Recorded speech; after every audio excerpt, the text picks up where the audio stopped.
conversations with the business leaders. So I think for me that's one of the great stories from them is really on them being on the leading edge about trying to get that broad adoption of the use of data as a discipline. And they've had some great examples as well of some of the places they've really gone deep.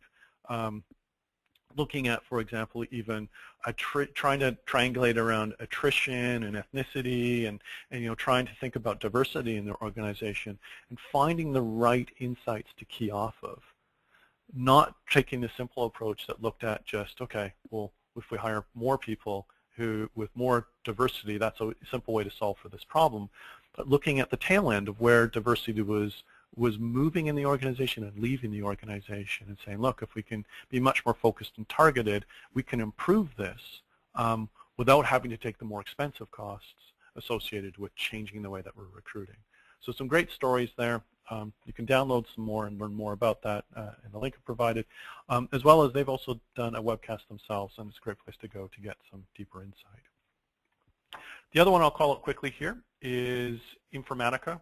Another great example of really trying to be much more thoughtful in their approaches to analytics, and really trying to solve for a lot of that, moving from the operational side to being much more strategic. So I'm trying to move up that maturity curve. And I think that's a great example of where that team has been able to do that. And also an example here where, thinking about those systems, in their case, they're using Workday as their core HRIS. And they could create their operational reports, but really trying to get to that strategic level required them to step back and think about a different approach to be successful. And trying to, that really complex slide I showed before, that cycle with IT, like going back and forth and trying to figure out how to build a solution, and the expense and the complexity